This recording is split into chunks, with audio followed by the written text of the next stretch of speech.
ఇవాళ ప్రభుత్వం అనుకుంటే ఒక గంటల మీ సమస్యలు పరిష్కారం అవుతాయి. మిమ్మల్ని కూర్చోబెట్టి మాట్లాడితే పరిష్కరించగలిగిన సమస్యలు అనుకుంటే అక్కడనే మిమ్మల్ని కూర్చోబెట్టి మీరు ఛాయ్ తాగే లోపల జీవో ఇచ్చి మిమ్మల్ని పంపించవచ్చు. ఈ సమగ్ర శిక్ష ఉద్యోగులను వెంటనే జీనా హై తో మర్నా సీఖో, జీనా హై తో మర్నా సీఖో. खबरदार खबरदार खबरदार खबरदार खबरदार.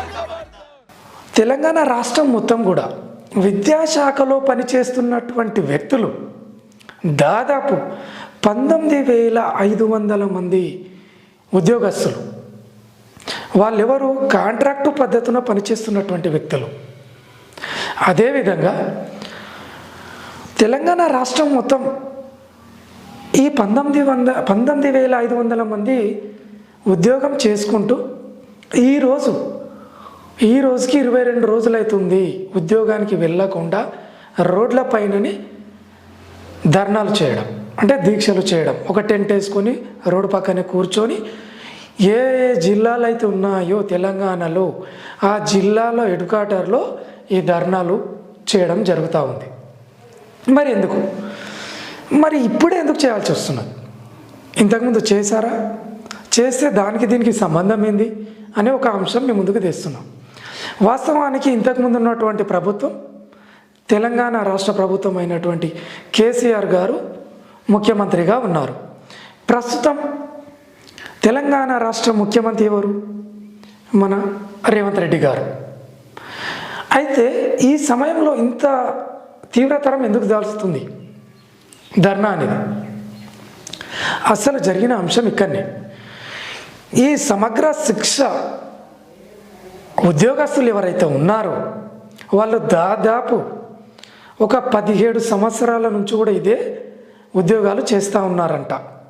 ఆ చేసే సమయం లోపల లాస్ట్ ఇయర్ 2023లో సేమ్ ఇప్పుడు ఏ విధంగా అయితే ధర్నా చేస్తున్నారో, ఏ విధంగా అయితే ధర్నా చేస్తున్న సమయంలో లాస్ట్ ఇయర్ ఏం జరిగిందంటే,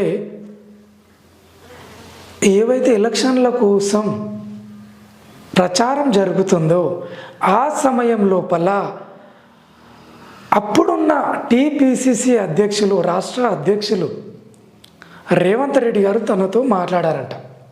ఎవరైతే సమగ్ర శిక్ష ఉద్యోగస్తులు ధర్నా చేస్తున్న సమయం లోపల, వీరు ప్రచారానికి వెళ్తున్న సమయం లోపల వాళ్ళు ఒక మాట ఇచ్చారంట. మేము అధికారంలోకి రాగానే నెల రోజుల లోపల మిమ్మల్ని రెగ్యులరైజ్ చేస్తాము అని చెప్పడం జరుగుతుంది. ఆ విషయాన్ని వీళ్ళు దృష్టిలో పెట్టుకొని ప్రభుత్వం ఏర్పడింది, అయినా కూడా మాకు చేయట్లేదు అని చెప్పేసి ఈ విధంగా తెలంగాణలో ఉన్నటువంటి ఎవరైతే సమగ్ర శిక్ష ఉద్యోగస్తులందరూ కూడా అన్ని జిల్లాల వారీగా చేయడం జరుగుతుంది. మరి ఆ సమయం లోపలనే రేవంత్ రెడ్డి గారు ఎందుకు అనాల్సి వచ్చింది? మరి సమగ్ర శిక్ష అధికారులు అంటే ఉద్యోగస్తులు వీళ్ళను ఏ విధంగా చెప్తే వింటారు అనే విషయంలో చెప్పేశారు. ఎందుకు అంటే 19,500 మంది ఉద్యోగస్తులు అంటే కుటుంబం లోపల దాదాపు 20,000 మంది అని అంచనా వేసుకోవచ్చు సింపుల్గా. 20,000 మందిలో కుటుంబం అంటే ఇక్కడ వచ్చిన వాళ్ళు 20,000 మంది ఉద్యోగస్తులు, కానీ వారికి కూడా కుటుంబం ఉంటుంది కదా. ఒక్కరి కుటుంబంలో 4 నుంచి 5 ఓట్లు ఉన్నాయనుకోండి, దాదాపు ఎన్ని ఓట్లు అవుతాయండి? 1,00,000 ఓట్లు అవుతాయి కదా. మరి ప్రచారంలో 1,00,000 ఓట్లు అనేది వాళ్ళకి వెళ్ళిపోయినట్టే కదా. సో ఆ జిమ్మికి అక్కడ పనిచేసింది. సరే, మొత్తానికి ఒక హామీ ఇవ్వడం జరిగింది. ఇచ్చిన వెంబడే వీళ్ళు సమగ్ర ఉద్యోగస్తులు కానీ వాళ్ళంతేమనుకున్నారు, సరే మన జీవితాలు బాగుపడతాయి, మనకు జీతాలు పెరుగుతాయి అని ఒక ఉద్దేశంతో తాము ఆ పార్టీకి ఓటు వేసినట్టుగా వాళ్ళ సమాచారం ఎవరు సమగ్ర శిక్ష ఉద్యోగస్తులు చెప్పడం జరిగింది. ఆ విషయం లోపల అసలు వాళ్ళ ఉద్దేశం ఏంది? సమగ్ర శిక్ష యొక్క వారి ఏం చేస్తుండ్రు వీళ్ళు? అసలు ఈ సమగ్ర శిక్ష ఉద్యోగస్తుల్లో వాళ్ళు ఎక్కడెక్కడ పనిచేస్తారు? అసలు ఎందుకు చేస్తున్నారు, అసలు ఏం పని చేస్తున్నారు, వాళ్ళకి జీతాలు ఎంత అనే అంశాన్ని ఒకసారి మనం తెలుసుకుందాం. खबरदार खबरदार खबरदार खबरदार खबरदार खबरदार ఫస్ట్ మనం ఉండేది వికారాబాద్ జిల్లాలో కాబట్టి ఆ విషయాన్ని నేను ఈరోజు సమగ్ర శిక్ష ఎవరైతే ఉద్యోగుల సంఘం ఉందో అక్కడికి వెళ్ళి నేను కొన్ని విషయాలు తెలుసుకోవడం జరిగింది. వాళ్ళు చెప్పిన విధానం బాగానే ఉంది, విన్నాం మనం. వాస్తవానికి వాటికి ప్రూఫ్లు కూడా కావాలి, ఎంతవరకు నిజం అనేది. ఆల్రెడీ ఒక వీడియో కూడా వాళ్ళు నాకు అందజేయడం జరిగింది, అది మీకు ప్లే చేయిస్తాను. అంతకంటే ముందుగా ఈ వికారాబాద్ జిల్లాకు సంబంధించినటువంటి వీళ్ళకంటూ ఒక సంఘం ఉంటుంది కదా, ఆ సంఘంలో కీలక పాత్రలు ఎవరు, ఆ విధంగా ఒకసారి మనం చెక్ చేసుకున్నట్లయితే వీళ్ళది ఒక సంఘం ఏర్పడ్డది. ఆ సంఘంలో భాగంగా సమగ్ర శిక్ష ఉద్యోగుల సంఘం అధ్యక్షులు కె గాంగ్యా నాయక్, అదేవిధంగా జిల్లా మహిళా అధ్యక్షురాలు స్వప్నారెడ్డి క్లియర్గా మనకి ఇచ్చారు, ఓకేనా. అదేవిధంగా జిల్లా ప్రధాన కార్యదర్శి ఎం ప్రభాకర్. అయితే వీళ్ళు ఒక సంఘాన్ని నడుపుతూ ఉన్నారు. వీళ్ళకి సమస్యలు వచ్చినా కూడా అది కామన్, ఎక్కడైనా కూడా ఇది ఒకటి యూనియన్ కానీ సంఘం కానీ జరుగుతూ ఉంటాయి. వీళ్ళు రాసినటువంటి లెటర్ ప్యాడ్లో క్లియర్గా ఉంది ఏమని, అసలు ఎందుకు చేయాల్సి వస్తుంది అని చెప్పేసి వాళ్ళు మాతో ఎక్కువ మాట్లాడకుండా ఈ పత్రాలు ఇచ్చారు. దాదాపు ఒక 6-7 పేపర్లు ఉన్నాయి, ఓకేనా. ఇందులో చూసినట్లయితే విషయం అంటున్నాడు, ఏమంటున్నారంటే విద్యాశాఖ సమగ్ర శిక్షలో కాంట్రాక్టు పద్ధతిలో విధులు నిర్వహిస్తున్న ఉద్యోగులను రెగ్యులరైజ్ చేయాలి, అప్పటి వరకు పే స్కేల్ కల్పించుట గురించి వాళ్ళ యొక్క విషయం. మరి ఒక సందర్భాన్ని గుర్తు చేస్తారు వాళ్ళు, ఏమని, ఆగస్టు 2023 అంటే 2023లో ఆగస్టు సెప్టెంబర్ నెలలో వాళ్ళు సమ్మె చేస్తున్నారంట. ఆ సమయంలో అప్పటి టీపీసీసీ అధ్యక్షులు, ఇప్పటి తెలంగాణ రాష్ట్ర ముఖ్యమంత్రి వర్యులు ఏమన్నారు, రెగ్యులరైజ్ చేయడం, అప్పటి వరకు పే స్కేల్ ఇస్తానని హామీ ఇవ్వడం జరిగింది. ఇది వారి యొక్క ఇంపార్టెంట్ ముఖ్యమైనటువంటి అంశం. ఉద్యోగుల సంఘం యొక్క విషయము ప్లస్ సందర్భం 2 విషయాలు క్లియర్గా చెప్పడం జరిగింది, ఓకేనా, రైట్. అయితే మరి ఈ సమగ్ర శిక్ష యొక్క ఉద్యోగస్తులు ఉంటారు కదా, ఒప్పందం పద్ధతిలోనూ కావచ్చు కాంట్రాక్టు పద్ధతిలోనూ ఈ విధంగా నడిచినప్పుడు ఇదంతది వాళ్ళకి సంబంధించినటువంటి పేపర్స్, ఓకేనా. ఇగో దానికి సంబంధించినటువంటి తెలంగాణ సమగ్ర శిక్ష ఉద్యోగుల సంఘం అని చెప్పేసి ఇది ఒక లోగో అనుకోవచ్చు, సింబల్ వాళ్ళకి సంబంధించింది, ఓకేనా. మరి వీళ్ళు ఎక్కడెక్కడ పనిచేస్తారు, కొందరికి డౌట్లు ఉండొచ్చు.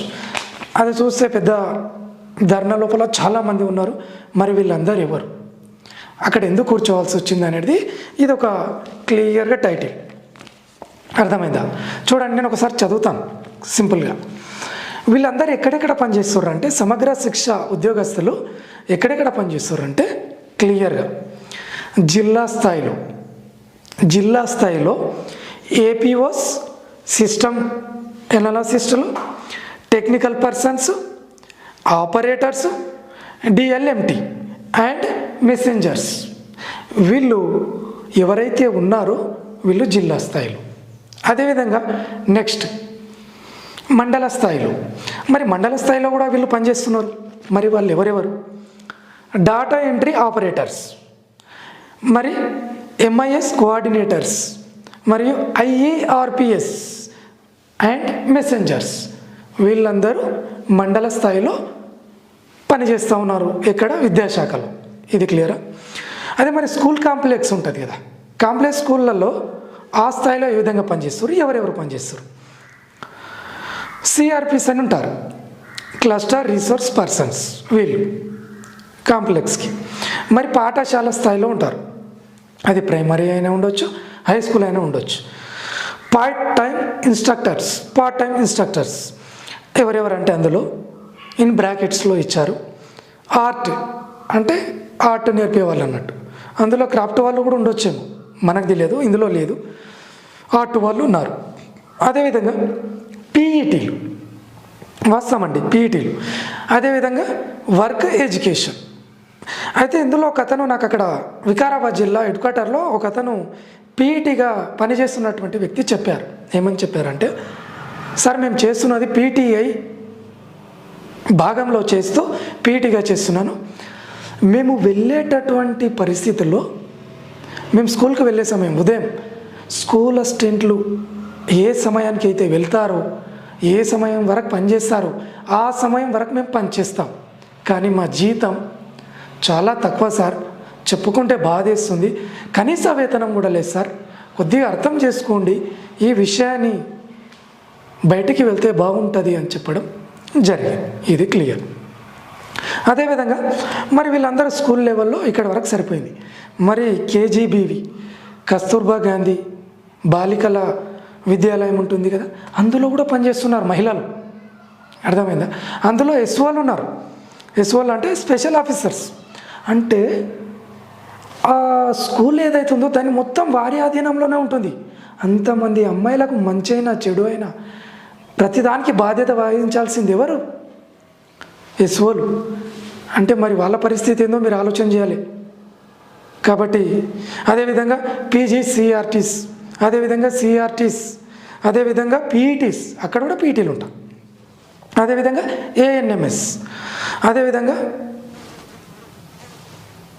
అకౌంటెంట్స్, అదేవిధంగా క్రాఫ్ట్స్ అండ్ కంప్యూటర్ ఇన్స్ట్రక్టర్స్, అదేవిధంగా వాచ్మెన్ కాకుండా వాచ్ ఉమెన్స్ అక్కడ గమనించడానికి, స్వీపర్స్, అదేవిధంగా స్కావెంజర్స్, కుక్కర్స్. ఇది సమగ్ర శిక్ష యొక్క ఉద్యోగస్తుల పని విధానం ఎక్కడెక్కడ ఉంది అని చెప్పేసి, విద్యాశాఖలో ఎక్కడెక్కడ పనిచేస్తున్నారు అని చెప్పేసి దీనిపైన క్లియర్గా వాళ్ళు నాకు ఇవ్వడం జరిగింది. సరే, అక్కడి వరకు ఉంది కదా. మీరు ఒకటి ఇక్కడ చూడండి క్లియర్గా, మీకంటే ఇది బ్లాక్ అండ్ వైట్లో ఉంది, జిరాక్స్ వాళ్ళే నాకు ఇచ్చింది. సో ఇందులో మనకి ఇక్కడ కనిపిస్తున్నారు సార్ ఇప్పుడున్న ప్రస్తుత తెలంగాణ రాష్ట్ర ముఖ్యమంత్రి వర్యులు. అయితే వీళ్ళు ఎప్పుడు అంటే ఈ డేట్ చూడండి, ఇక్కడ ఒకటి డేట్ కూడా ఇచ్చారు అనుకుంటా, గురువారం 14 సెప్టెంబర్ 2023లో ఈ ఫోటో. అంటే వీళ్ళు కూడా జాగ్రత్త పడ్డట్టున్నారు, అవసరం వస్తుంది అనుకున్నారో మరి ఏందో మనకు తెలియదు ఆ విషయం. మొత్తానికైతే జిరాక్స్ మనకి ఇవ్వడం జరిగింది. అయితే ఇది వరంగల్లో హన్మకొండలో టీపీసీసీ అధ్యక్షులు, అప్పుడున్నటువంటి టీపీసీసీ అధ్యక్షులు ప్రచారంలో వెళ్తున్న సమయంలో వీళ్ళు దీక్షలో ఉన్నారు. అక్కడికి వెళ్ళినప్పుడు చెప్పడం జరిగింది, సాధ్యమైనంత వరకు సమగ్ర శిక్ష ఉద్యోగస్తులకు అందరికీ కూడా ఖచ్చితంగా మీకు రెగ్యులరైజ్ చేస్తాము, మీకు కావాల్సినటువంటి జీతభత్యాలను కూడా పెంచే ఆలోచన చేస్తాము అని చెప్పడం జరిగింది. అందులో ఇంకొక అంశం ప్రత్యేకంగా చూడండి, ఇది ఒకటి స్పెషల్ టైటిల్. ఎవరు అంటే ఈ పేపర్లో కూడా రాస్తారు ఆ టైంలో. ఏ పేపర్ అంటే ఇది దిశ పేపర్ అని ఉంది, జిరాక్స్లో దిశ పేపర్ అని ఉంది. అది దీని విషయంలో కింద డేట్ కూడా ఇచ్చారండి. దీంట్లో ఎప్పుడు రాసిరనేది, ఎప్పుడు అంటే November 18, 2023, అంటే ఒక నెల లేట్ అయినా పర్లేదు అంటే ఆ టైంలో ఈయన ఇచ్చారు. ఏమనంటే క్లియర్గా అన్నీ చెప్తూ రేవంత్ రెడ్డి సార్ గారు ఆ టైంలో అధ్యక్షులుగా ఉన్నారు, చెప్పారు. ఏమని చెప్పారంటే, సమగ్ర శిక్ష, ఒకటే పాయింట్ చదువుతున్నా, వేరే ఏమొద్దు, ఇది మొత్తం కాకుండా ఒకటే పాయింట్. సమగ్ర శిక్ష కాంట్రాక్టు ఉద్యోగుల విషయంలో శనివారం ఎక్స్ అంటే గతంలో ట్విట్టర్ చేసిండంట. ఏమని రేవంత్ రెడ్డి గారు రియాక్ట్ అయ్యారు. విద్యాశాఖలో పనిచేస్తున్న తెలంగాణ సమగ్ర శిక్ష కాంట్రాక్టు ఉద్యోగుల న్యాయమైన హక్కుల కోసం నెల రోజుల పాటు ఆందోళన చేసిన విషయం తన దృష్టికి వచ్చిందంట. ఆ టైంలో నెల రోజులు చేస్తున్నారు అని చెప్పేసి నెల రోజుల విషయాన్ని ఆయనకు దృష్టికి వచ్చిందంట.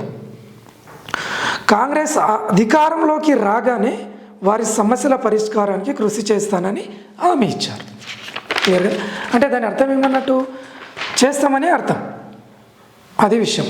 ఇగో అప్పుడున్నటువంటి భట్టి గారు కూడా, ఇప్పుడున్నటువంటి ఉప ముఖ్యమంత్రి అప్పుడున్నటువంటి భట్టి గారు కూడా ఈ విధంగా ఫోటోలు పెట్టుకోవడం జరిగింది. ఇగో ఇప్పుడున్నటువంటి సీతక్క గారి కూడా ఇవన్నీ బ్లాక్ అండ్ వైట్లో ఇచ్చారు మనకు. కాబట్టి ఇది క్లియర్, ఓకేనా? ఈ విధంగా వారి సమస్యను ప్రతి ఒక్క ఇప్పుడున్నటువంటి మంత్రులు కావచ్చు, ముఖ్యమంత్రి కావచ్చు, ఎమ్మెల్యేలు కూడా ప్రతి ఒక్కరికి ఇవ్వడం ఇక్కడ ఉన్నటువంటి సమాచారం మనకి ఇచ్చినటువంటి శ్రీధర్ బాబు గారు. ఇంకొకటి ఇక్కడ ఉన్నటువంటి ముఖ్యమైనటువంటి వీళ్ళ యొక్క డిమాండ్స్ ఏంటి మరి అసలు లేనిది అసలు మరి అది కూడా మనకు తెలియాలి కొంతవరకు. ఏమంటున్నారంటే ఫస్ట్ పాయింట్ ఒకటి రాశారండి, ఇందులో క్లియర్గా ఇచ్చారు. ఫైనల్ పేజీలో ఇది క్లియర్గా ఇచ్చారు. ఏమని ఇచ్చారంటే ఫస్ట్ పాయింట్ చదువుతా వినండి. వాళ్ళ యొక్క డిమాండ్స్ రిక్వెస్ట్ కూడా అనుకోవచ్చు, దాన్ని డిమాండ్ అనొచ్చు, రిక్వెస్ట్ కూడా అనొచ్చు. ఎందుకంటే మేము ప్రభుత్వానికి పనిచేస్తున్నాం, అది విద్యాశాఖలో పనిచేస్తున్నాం. విద్యాశాఖ పటిష్టం అవ్వడానికి, అభివృద్ధి చెందడానికి మా వంతు మేము పనిచేస్తున్నాం కాబట్టి మాకు కూడా కొన్ని ఉంటాయి కదా అని చెప్పేసి వాళ్ళ యొక్క ఆలోచన, వాళ్ళ యొక్క డిమాండ్స్ అని వచ్చేది దీన్ని ఖచ్చితంగా. ఏ విధంగా అంటే క్లియర్గా ఒక్కొక్క పాయింట్ చదువుతాను చూడండి. ఫస్ట్ పాయింట్, సమగ్ర శిక్ష ఉద్యోగులందరినీ విద్యాశాఖలో విలీనం చేసి రెగ్యులరైజ్ చేయాలి. First point. రెండవ పాయింట్, అప్పటి వరకు మీరు రెగ్యులరైజ్ చేసేంత వరకు కనీస వేతన స్కేల్ను అమలు చేయండి. మూడవది, సమగ్ర శిక్ష ఉద్యోగులందరికీ ఉద్యోగ భద్రత కల్పించాలి. నాలుగో పాయింట్, ప్రతి ఉద్యోగికి జీవిత బీమా 10 లక్షలు, ఆరోగ్య బీమా 5 లక్షల సౌకర్యం కల్పించాలని వాళ్ళు విన్నవించుకోవడం జరుగుతూ ఉంది.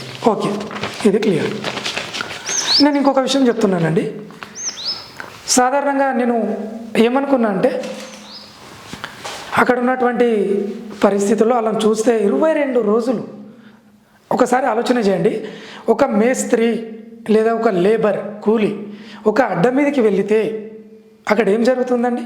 కామన్గా ఒక పారకాడు కావచ్చు, మామూలు కూలీ కావచ్చు, 800 అండి, అందరికీ తెలిసిన అంశమే. 800 తెచ్చుకుంటాడు. ఒక మేస్త్రి వెళ్తే 1000 రూపాయలు తెచ్చుకుంటాడు. అటువంటిది వీళ్ళ కనీస వేతనం అయితే ఉండాలి కదా.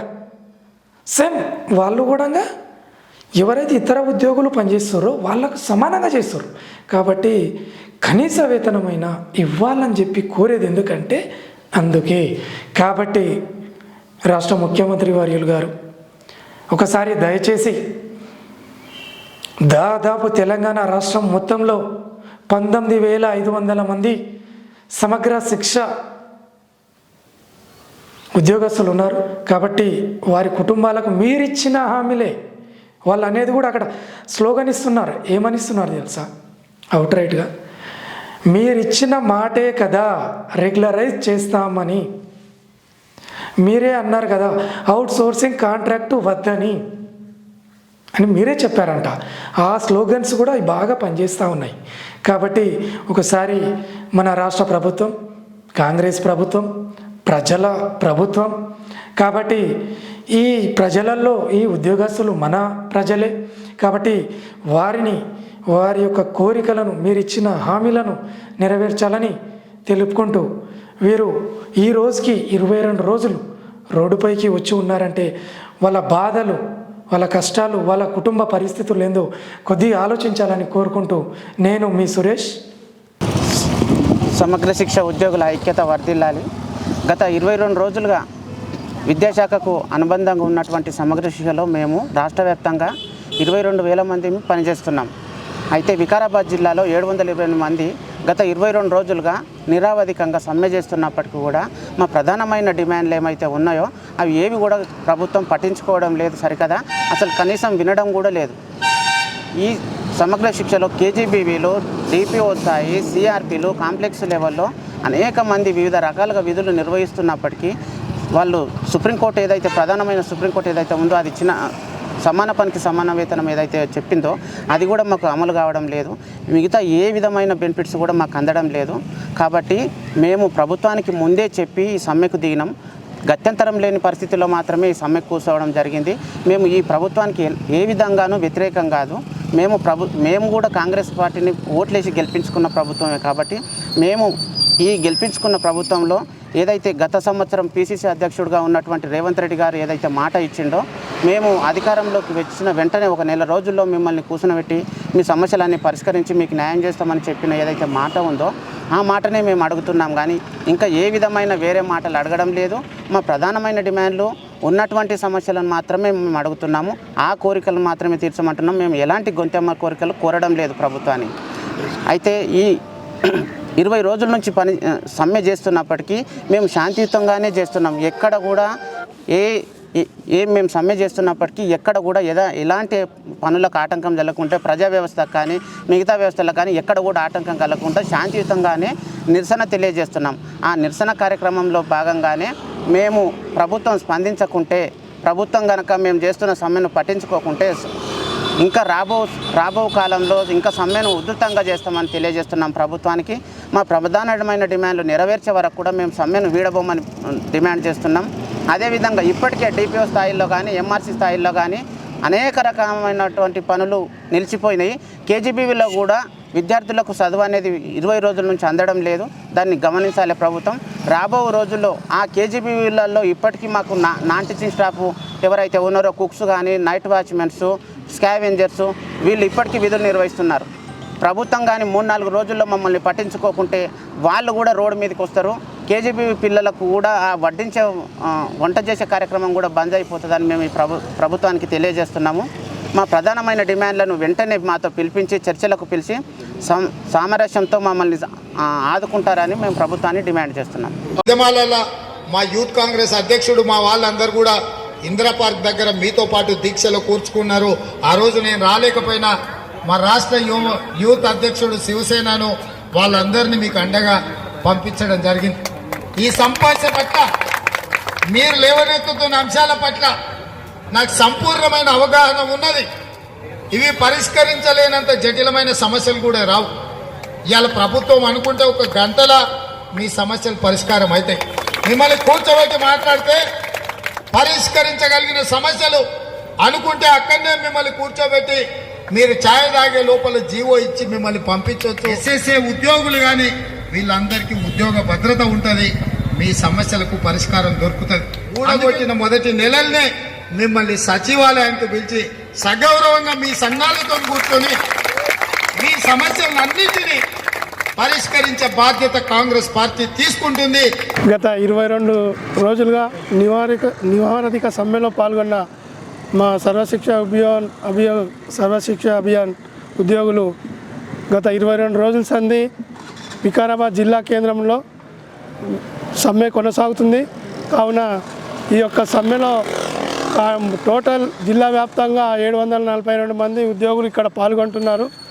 ఈ ఉద్యోగ సమస్యలపై గత ముఖ్యమంత్రి పిసిసి హోదాలో ఉన్నటువంటి ముఖ్యమంత్రి మాకు మీ యొక్క సమస్యను నేను అధికారంలోకి రాగానే పరిష్కరిస్తానని, అధికారం వచ్చి 100 రోజులు సంవత్సరం గడిచిన ఈ యొక్క సమస్యలు వాళ్ళు విజయోత్సవాలు జరుపుకుంటున్నారు. కావున మా యొక్క సర్వశిక్ష అభియాన్ ఉద్యోగుల యొక్క విజయాలను మాట వాళ్ళు వేరు చేసి చూస్తున్నారు. గత 22 రోజులుగా సమ్మె కొనసాగిస్తున్న మాకు వైపు చూసి మా యొక్క సమస్యలపై పట్టించుకునే నాదుడు కరువైండు. కావున ఇప్పటికైనా ప్రభుత్వం స్పందించి గత 22 సంవత్సరాల నుండి ఎంఆర్సీ కార్యాలయాలు కానీ వివిధ హోదాల్లో పనిచేస్తున్నట్టు ఉద్యోగులు చాలని వేతనాలతో పబ్బం గడుపుతున్నారు. కావున ఈ యొక్క ప్రభుత్వం మమ్మల్ని స్పందించి వెంటనే అన్ని కోణాల్లో ఆలోచించి తగినంత మాకు సమాన పనికి సమాన వేతనం చేస్తూ గత ప్రభుత్వం అన్న సీఎం మాట నిలబెట్టుకోవాలని ఈరోజు చూస్తూ ఉంటే 22 రోజులకోలే కేజీబీ స్కూళ్ళలో టీచర్లు మొత్తం ఇక్కడే రోడ్డుపై కూర్చున్నారు. అక్కడ విద్యా వ్యవస్థను బస్టు పట్టే విధంగా అధికారులు కానీ రాజకీయ గవర్నమెంట్ పరంగా చూస్తూ ఉన్నారు. కావున ఇప్పటికైనా స్పందించి ప్రభుత్వం ఆలోచించి మా యొక్క సమస్యలను పరిష్కరించేలా కృషి చేయాలని కోరుతూ, అలాగే మరి 2-3 రోజుల్లో ఈ యొక్క సమస్యలపై పిలిచి చర్చలు చేస్తామన్న ప్రభుత్వం ఈ యొక్క చర్చలు జరపకుంటే కేజీబీలో ఉన్న నాన్ టీచింగ్ స్టాఫ్ కానీ నైట్ వాచ్మెన్లు, డే వాచ్మెన్లు అందరూ కూడా ఈ యొక్క రోడ్డుపైకి వచ్చి కేజీబీలు తాళం వేసేలా కృషి చేసి విద్యార్థులను రోడ్డుపైకి వచ్చి కూర్చునేలా ప్రభుత్వం చూస్తూ ఉన్నది. కావున మా సమస్యలపై త్వరమే పరిష్కరించి మమ్మల్ని పిలిపించి చర్చలు జరిపించి మాకు తగినమైన న్యాయం చేయాలని మేము ప్రభుత్వాన్ని డిమాండ్ చేస్తూ ఉన్నాం. అందరికీ నమస్కారం. నేను పీటీఐ జిల్లా అధ్యక్షుడిని. పీటీఐ అంటే మాది పార్ట్ టైం ఇన్స్ట్రక్షన్ అనే పేరు ఉంది. మేము చేసే మాత్రం ఫుల్ టైం సార్. గవర్నమెంట్ ఉపాధ్యాయులతో మేము ఉదయం 9 గంటలకు వెళ్ళి సాయంత్రం 4:30 వరకు వస్తున్నాం సార్. మేము ముఖ్యంగా ఈ సమగ్ర శిక్షలో ఉన్నటువంటి ఉద్యోగుల్లో ఎవరైతే శ్రమ దోపిడీకి గురవుతున్నారంటే మేము గురవుతున్నాం సార్. మేము పార్ట్ టైం ఇన్స్ట్రక్టర్గా పనిచేస్తున్నాం సార్. గవర్నమెంట్ పాఠశాల లోపల ఉద్యోగులకు వచ్చినటువంటి జీతాల లోపల మాకు 10% కానీ 5% కానీ వస్తలేదు సార్. మాకు జీతం వచ్చేసి 11,700 సార్. ఆ 11,700 గిట అసలు ఈ ఉన్నటువంటి పరిస్థితుల్లో అనుగుణంగా ఏం సరిపోతలేదు సార్. మేము చాలా ఇబ్బందులు ఎదుర్కొంటున్నాం సార్. ఫ్యామిలీ పరంగా కానీ ఆర్థిక పరంగా కానీ చాలా ఇబ్బందులు ఎదుర్కొంటున్నాం. కాబట్టి మాకు వెంటనే మా యొక్క డిమాండ్స్ ఈ రోజు వరకు మేము సమగ్ర శిక్షణ ఉద్యోగంగా భాగంగా మా కుటుంబ సభ్యులందరము 22 రోజులుగా ఈ దీక్షలో సమ్మెలో పాల్గొంటున్నాం సార్. మేము ప్రతి ఒక్క పీటీఐ తరఫు నుంచి మేము వికారాబాద్ జిల్లాలో 98 మంది ఉన్నాం సార్. మేము పార్ట్ టైం అంటే మేము PET, art, work education. PET వాళ్ళంటే గేమ్స్ ఆడించాం సార్ ఉదయం నుంచి సాయంత్రం వరకు. ఆర్ట్ వాళ్ళంటే డ్రాయింగ్స్ అవి ఇప్పాం సార్. తర్వాత పీటీ వర్క్ ఎడ్యుకేషన్ అంటే కుట్లు అల్లికలు సార్. వీటితో పాటు మేము ఎవరైనా సార్ వాళ్ళు ఉపాధ్యాయులు రాకపోతే ఇట్లా పాఠశాలలో వాళ్ళ క్లాసులు తీసుకోవడం మనం అవన్నీ చేస్తున్నాం సార్. మేము అతి తక్కువ జీతం తీసుకున్నటువంటి ఉద్యోగాలు ఎవరైతే ఉన్నారో మేము ఉన్నాం సార్ పీటీఐలము. కాబట్టి మా పేరు పీటీఐ అనే పేరు తొలగించి వొకేషనల్ టీచర్గా మమ్మల్ని గుర్తిస్తారని మేము ఈ సభాముఖంగా తెలియజేస్తున్నాం సార్. రేవంత్ రెడ్డి గారు ఇచ్చినటువంటి మాట ప్రకారం మాట నిలబెట్టుకోవాలని, మాట తప్పడు కాబట్టి కంపల్సరీ మా మాట మీద ఉండి మా యొక్క కోరిక నెరవేర్చాలని, ఆయన ఇచ్చిన మాటని కాబట్టి మేము ఆ కోరికను వెంటనే నిలబెట్టుకోవాలని మేము కోరుకుంటున్నాం సార్. మా యొక్క డిమాండ్ ఏంటంటే రెగ్యులరైజ్ గురించి సార్. రెగ్యులరైజ్ మెయిన్ మాది demand. First option demand regularise చేసి మా యొక్క ఉద్యోగులందరినీ న్యాయం చేయగలని కోరుతున్నాం సార్. రెగ్యులరైజ్ చేసేంత వరకు ఏమన్నా న్యాయపరమైన సమస్యలు వస్తాయి గిట మాకు వెంటనే విద్యాశాఖలో విలీనం చేయాలి, లేదంటే అప్పటి వరకు పే స్కేల్ అమలు చేయాలని ఈ సందర్భంగా కోరుకుంటున్నాం సార్. గుడ్ మార్నింగ్ అండి, మీడియా మిత్రులకు గుడ్ మార్నింగ్. ఈరోజు మేము ఎస్ఎస్సీ ఎంప్లాయీస్ అందరము సమ్మె కూర్చున్నాం ఇక్కడ. గత 22 రోజులుగా మేము సమ్మె చేస్తున్నాము. అయితే దీనిపైన ఇంతవరకు గవర్నమెంట్ స్పందన రాలేకపోవడంతో మేము ఇంకా కంటిన్యూషన్ చేస్తున్నాం సమ్మె. మాకు నిన్ననే ఎస్టర్డే ఇక్కడ స్పీకర్ సార్ మాకు ఇక్కడ ధర్నా శిబిరం దగ్గరికి వచ్చి మాకు మాట ఇచ్చారు. 29th రోజు మీకు సీఎం గారిని కల్పిస్తామని చెప్పారు. సో ఆ రోజు మీకు పరిష్కారం దొరుకుతుంది. మేము మాట ఇచ్చాము, సీఎం గారు కూడా మాట ఇచ్చి ఉన్నారు. తప్పకుండా మీ యొక్క ఎస్ఎస్సీ ఎంప్లాయీస్కి మేము డిమాండ్స్ న్యాయమైన కోరికలు కాబట్టి మీకు సొల్యూషన్ వచ్చేసరికి నేను చూస్తాను. 29th రోజు మీ స్టేట్ లీడర్స్ ఎవరైతే ఉన్నారో వాళ్ళందరూ వచ్చి కూడా కలవాలి అని చెప్పేసి చెప్పడం జరిగింది. కానీ ఈరోజు మేము గవర్నమెంట్కి ఆల్రెడీ వినతి పత్రం ఇచ్చున్నాము. ఏమని అంటే కంప్లీట్ టీచింగ్ స్టాఫ్ మొత్తం ఇక్కడ సమ్మెలో దిగుతాము and no one is staying there except cooks అని చెప్పేసి కూడా చెప్పాము. బట్ ఇప్పటివరకు బాధాకరం ఏంటంటే ఎవరు కూడా గవర్నమెంట్ నుంచి ఆల్టర్నేట్స్ అక్కడ ప్రొవైడ్ కాకపోవడము, అక్కడ ఉండకపోవడము, ఓన్లీ పిల్లలు అక్కడ వితౌట్ ఎనీ సెక్యూరిటీ అక్కడ ఉండడం చాలా బాధాకరము. అది ఆలోచించి మళ్ళీ మేము మా టీచర్స్ని అక్కడ ఒక టీచర్ని పంపించడం జరిగింది. ఇది చాలా బాధాకరము. అక్కడ ఉన్నది డ్రాప్అవుట్ పిల్లలన్నీ గవర్నమెంట్ నిర్లక్ష్యం చేస్తుందా, మరి చదువు అనేది ఆగిపోయింది. గత 22 డేస్గా దే డోంట్ ఈవెన్ అసలు ఎడ్యుకేషన్ అనేది స్టాప్ అయిపోయింది. మరి ఎందుకు గవర్నమెంట్ ఆలోచిస్తలేదు, ఇప్పుడు మా గురించి ఆలోచిస్తలేదు అండ్ పిల్లల గురించి కూడా ఎందుకు ఆలోచిస్తలేదు అనేది మేము చాలా బాధతో వ్యక్తం చేస్తున్న ఇదండి. మా మెయిన్ డిమాండ్ ఏంటంటే మాకు రెగ్యులరైజేషన్. సీఎం ఆల్రెడీ మాట ఇచ్చింది. ఎందుకంటే మేము మినిమం టైం స్కేల్ కానీ and equal work equal pay కానీ ఏది కూడా we are not at all applicable అన్నట్టు ఉన్నది. మేము చాలా పనికి శ్రమకు తగ్గ వేతనం లేదు, మాకు చాలా శ్రమ దోపిడీ జరుగుతున్నది. కాబట్టి ఖచ్చితంగా మమ్మల్ని రెగ్యులరైజ్ చేయాలి అని చెప్పేసి మేము గవర్నమెంట్ ఒకటి డిమాండ్ చేస్తున్నాము. అండ్ పిల్లలకు కూడా అక్కడ అన్యాయం అవుతుంది కాబట్టి పిల్లల్ని దృష్టిలో ఉంచుకొని కూడా తొందరగా పరిష్కరించాలి. మాకు ఇక్కడ టెంట్ కూర్చొని అక్కడ కూడా మేనేజ్ చేయడం స్కూల్స్ అంటే చాలా కష్టంగా ఉన్నది. సో గవర్నమెంట్ అక్కడ వచ్చి మేము చూస్తున్నాము, ప్రత్యామ్నాయం చేస్తున్నామని చెప్పడమే వరకే ఉంది, కానీ అక్కడ మాత్రం ఎవరు పోవడం లేదు, ఎవరు కూడా ప్రత్యామ్నాయం చేయడం లేదు. ఇక్కడ మేము కూర్చొని ఇక్కడ ప్రిన్సిపల్స్ కూర్చొని అక్కడ మేము మేనేజ్ చేయడము without running smoothly sitting in the 10th అని చెప్పేసి చెప్తున్నాము. కాబట్టి మాది న్యాయమైన డిమాండ్స్ మాకు తొందరనే రెగ్యులరైజ్ చేయాలని చెప్పేసి ఆశిస్తున్నాము. సీఎం గారు త్వరలో మమ్మల్ని పిలిచి మా న్యాయమైన డిమాండ్స్ ఫుల్ఫిల్ చేయాలని చెప్పేసి మేము ఆశిస్తున్నాం. మీడియా మిత్రులకు ధన్యవాదాలు. ఈరోజు వికారాబాద్ జిల్లాలో 22వ రోజు విద్యాశాఖలో అత్యంత క్రియాశీలకమైనటువంటి పాత్ర పోషిస్తున్నటువంటి సమగ్ర శిక్ష ఉద్యోగులందరం కూడా సమ్మెలో పాల్గొన్నాం. ఈ సమ్మె ఈ విధంగానే కొనసాగుతుంది. ఇప్పటివరకు ప్రభుత్వం నుంచి ఇలాంటి కూడా స్పందన లేదు. ప్రధానంగా విద్యాశాఖలో అత్యంత క్రియాశీలకమైనటువంటి పాత్ర పోషించడంలో భాగంగా మండల విద్యా వనరుల కేంద్రంలో సీసీఓలు, మెసెంజర్లు, ఎంఐఎస్ కోఆర్డినేటర్లు, ఐఈఆర్పీలు, అదేవిధంగా పాఠశాల దగ్గరకు వచ్చినట్లయితే పార్ట్ టైం ఇన్స్ట్రక్టర్లు, కాంప్లెక్స్ స్థాయిలో సిఆర్పీలు, వీళ్ళందరూ కూడా ఎంఆర్సీ, సిఆర్సీ స్థాయిలో విధులు నిర్వహిస్తూ ఉంటే, అదేవిధంగా కేజీబీవీలు, యూఆర్ఎస్, సమగ్ర శిక్షలు, మోడల్ స్కూల్లో ఉన్నటువంటి వారందరూ కూడా ఎస్ఓలు, సిఆర్టీలు, పీజీసీఆర్టీలు, ఏఎన్ఎంలు, అకౌంటెంట్లు, ఆర్ట్ క్రాఫ్ట్, కంప్యూటర్ టీచర్లు, వొకేషనల్ టీచర్లు, అదేవిధంగా నైట్ వాచ్మెన్, డే వాచ్మెన్, హెల్పర్లు, కుక్కర్లు, వీళ్ళందరూ కూడా స్కావెంజర్లు సైతం ఇలా వివిధ విభాగాల వారీగా సమగ్ర శిక్షలో విధులు నిర్వహిస్తూ ఉన్నారు. జిల్లా స్థాయిలో, డిపిఓ స్థాయిలో కూడా అనేక రకమైనటువంటి హోదాలో టెక్నికల్ పర్సన్, ఏపీఓలు, అదేవిధంగా ఆపరేటర్లు, స్కావెంజర్లు, మెసెంజర్ల రూపంలో, వివిధ అటెండర్ల రూపంలో కూడా విధులను నిర్వహిస్తూ ఉన్నారు. వీరు 15 నుంచి 22 సంవత్సరాలుగా చాలా శ్రమదోపిడికి గురవుతూ వెట్టి చాకిరీ చేస్తూ విధులను నిర్వహిస్తూ ఉన్నారు. గత ప్రభుత్వంలో 25 రోజులు సమ్మె చేసినప్పుడు స్పందించి కేవలము మీకు తొందరలోనే జియో ఇస్తున్నామని చెప్పేసి మమ్మల్ని ఊరడించి మోసం చేసింది. అదే సమయంలో నేటి ముఖ్యమంత్రి, నాటి పిసిసి అధ్యక్షులు గౌరవనీయులు రేవంత్ రెడ్డి గారు మా దీక్ష శిబిరానికి వచ్చి అధికారంలోకి వచ్చినటువంటి 100 రోజుల్లోనే మీ యొక్క సమస్యలను, మీ రాష్ట్ర సంఘ నాయకులను దర్బార్గా సచివాలయానికి పిలిపించి న్యాయం చేస్తా, మీరు ఛాయ్ తాగేలోపే మిమ్మల్ని జియో ఇచ్చి పంపిస్తా అని చెప్పినటువంటి మాట మా జీవితంలో పూర్తి స్థాయిలో భరోసా ఇచ్చింది. అయినప్పటికీ కూడా 100 రోజులు గడిచిపోయి పూర్తి స్థాయిలో ఏడాది కావచ్చినా కూడా, పూర్తి అయినా కూడా ఇప్పటివరకు సమగ్ర శిక్ష ఉద్యోగులకు న్యాయం జరగకపోవడంతో గత్యంతరం లేని పరిస్థితిలో ముందుగానే ప్రభుత్వానికి నోటీస్ ఇచ్చి మేము సమ్మెకి వెళ్తున్నామని చెప్పి మేము శాంతియుతంగా సమ్మెలోకి దిగడం జరిగింది. ఈ సందర్భంగా 2 దఫాలుగా చర్చ చేసినప్పటికీ కేవలం ఆర్థికేతర సమస్యలు మాత్రమే పరిష్కారం చేస్తామని, ఆర్థిక సమస్యలు ఉండడంతో రాష్ట్రం ఆర్థిక సంక్షోభంలో కూరుకుపోవడంతో మేము కొంత సమయం తీసుకుంటామని చెప్పినా కూడా అది బలమైనటువంటి హామీగా రాకపోవడంతో పూర్తి స్థాయిలో జియో వచ్చే వరకు, రెగ్యులరైజేషన్ ప్రక్రియ పూర్తి స్థాయిలో ప్రారంభించే వరకు మేము సమ్మె కొనసాగిస్తాం. ఒకవేళ కోర్టు తీర్పులో లేకపోతే ఇతర సాంకేతిక కారణాలు అడ్డు వస్తే తక్షణమే పే స్కేల్ అమలు చేస్తే మేము ఈ సమ్మెను పూర్తిగా విరమించే ఆలోచన, ఈ పే స్కేల్ అమలు చేసిన తర్వాత మేము ఆలోచన చేస్తామని ఈ సందర్భంగా ప్రభుత్వాన్ని తెలియజేస్తా ఉన్నాం. ఎట్టి పరిస్థితుల్లో ఒకవైపు మీరు రెగ్యులరైజేషన్ కోసం కోర్టు తీర్పు ఏ విధంగా అయితే అడ్డుపడుతుందో, ఈ పే స్కేల్ అమలు చేసే విషయంలో అదే కోర్టు తీర్పు ఇచ్చింది ప్రతి కాంట్రాక్ట్ ఉద్యోగులకు పే స్కేల్ అమలు చేయాలని.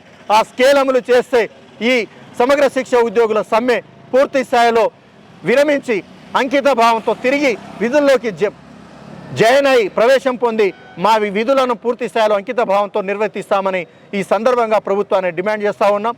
గౌరవ శాసనసభ స్పీకర్ గారు ముఖ్యమంత్రి గారితో మాట్లాడి మా రాష్ట్ర సంఘాన్ని అక్కడ పిలిపించి ముఖ్యమంత్రితో నేరుగా మా సమస్యలను నివేదించి అతి తొందరలోనే, అదేవిధంగా ఉప ముఖ్యమంత్రి గారితో కూడా నివేదించి అతి తొందరలోనే సమస్యకు పరిష్కారం చూపుతానని నిన్న శాసనసభ స్పీకర్ గారు గడ్డ ప్రసాద్ కుమార్ గారు మాకు హామీ ఇచ్చారు. కాబట్టి ఆ హామీని నెరవేరుస్తూనే గౌరవ ముఖ్యమంత్రి గారు వారు ఇచ్చినటువంటి మాట ప్రకారం కూడా తక్షణమే సమగ్ర శిక్ష ఉద్యోగులను రెగ్యులర్ చేసి పే స్కేల్ అమలు చేసి ఉద్యోగ భద్రత కల్పించి వారి జీవితాల్లో వెలుగులు నింపే విధంగా ముఖ్యమంత్రి రేవంత్ రెడ్డి గారు నిర్ణయం తీసుకోవాలని ఈ సందర్భంగా డిమాండ్ చేస్తూ ఉన్నాం.